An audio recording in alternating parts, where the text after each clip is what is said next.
Hi, everybody. Welcome in. We are halfway home with the 2024 through 25 NFL season.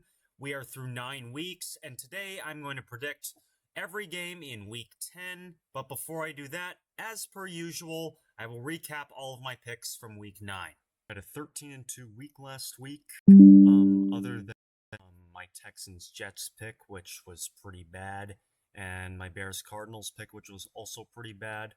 Pretty good across the board. I finally hit on an upset of the week. My lock of the week was pretty close. My game of the week pick wasn't exactly the game of the week, but I predicted the correct winner.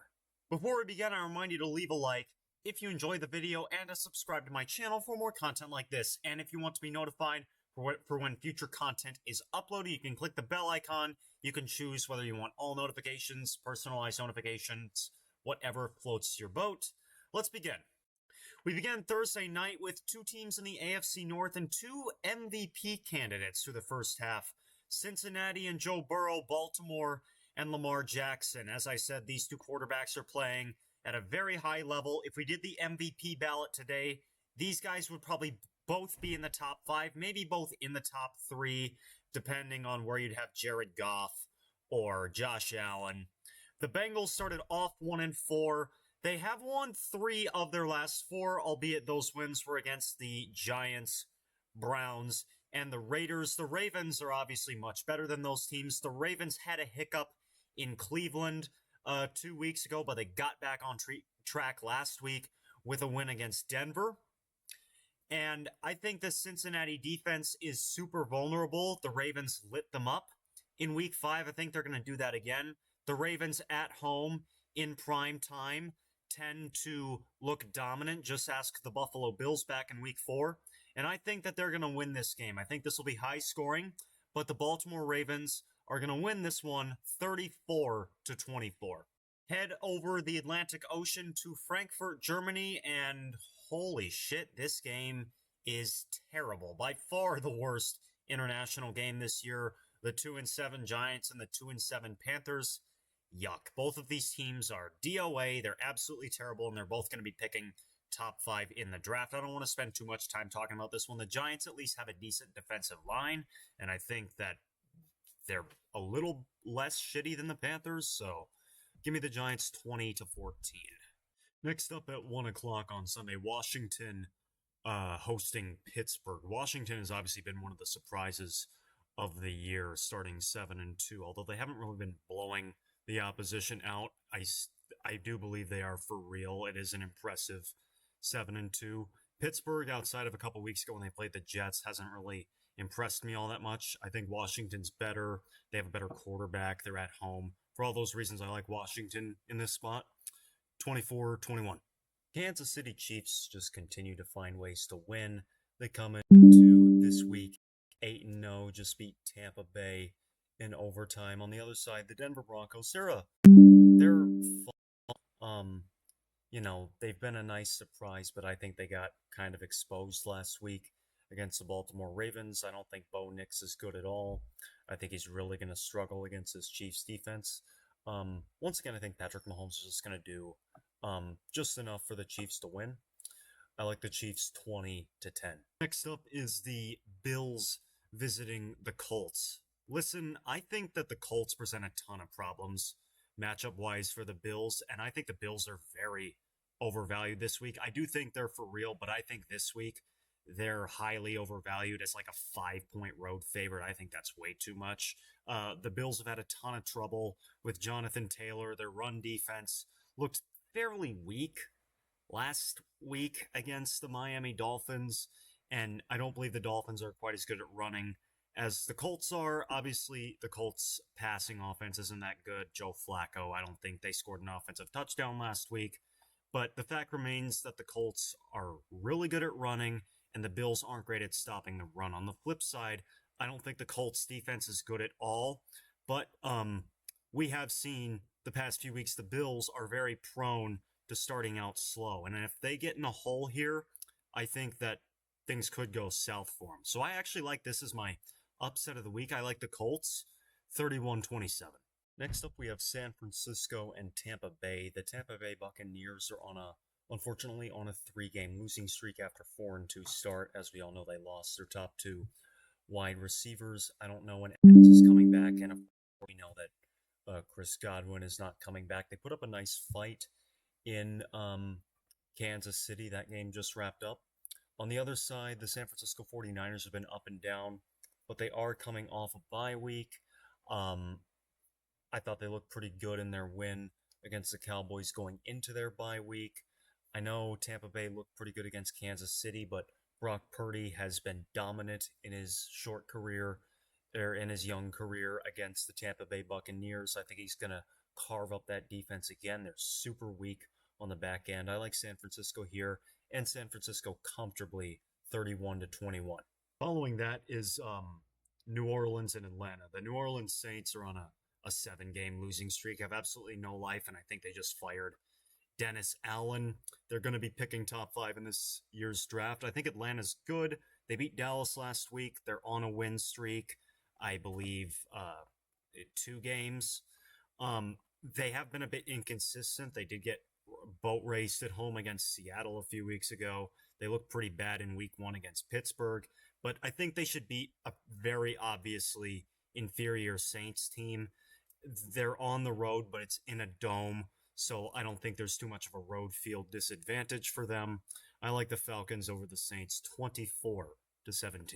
Next up is the Bears hosting the Patriots. I had very high expectations coming into the year for the Bears offense, but the last couple of weeks, they've just looked absolutely broken. Like, they didn't get going until the very end against Washington, and I think they scored only 9 points last week on a I think a well below average defense in Arizona. I don't think that there's going to be a lot of points on either side in this game. I am going to pick the Bears to win. I think they're a better team than the Patriots, in large part just because of the mismatch of the Bears defense and the Patriots offense. I think Drake May's looked good, but Drake May's just one guy. The Patriots offense is still probably the worst in the NFL. This is going to be low scoring, probably pretty ugly, but I like Chicago 20-12. Following that is the Jaguars hosting the Vikings. Although the Vikings did get back on track last week with a win against the Colts, they're still a little hard to trust, even for me. They made a litany of mistakes. Thankfully, the Colts just couldn't move the ball at all. But they are talented and they have a high ceiling. On the flip side, the Jacksonville Jaguars are just bad.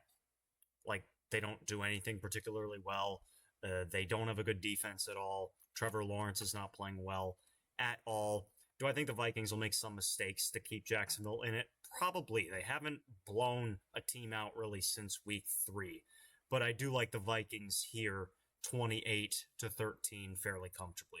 At 4:05 Eastern Time, the LA Chargers host the Tennessee Titans. The Tennessee Titans, of course, are woefully terrible, even though they pulled out a win in overtime against New England. I have no reason to believe they're a good team. The Chargers, on the other hand, are a little vanilla, but they know how to win, and of course, that you can attribute all of that to Jim Harbaugh. Their defense is playing super well. They have a strong running attack. And as I said, the Titans are just terrible with a laughably bad offense. I think that this is going to be low scoring, but the Chargers win it fairly comfortably, 20-7. CBS's National 425 game of the week is a battle in the NFC East with the Philadelphia Eagles visiting the Dallas Cowboys. The Philadelphia Eagles, fun fact, have not won in Dallas, I think, since 2017, I believe. So, obviously, the big story here, well, there's a couple of big stories. Number one is the Dallas Cowboys just aren't good. They're in disarray.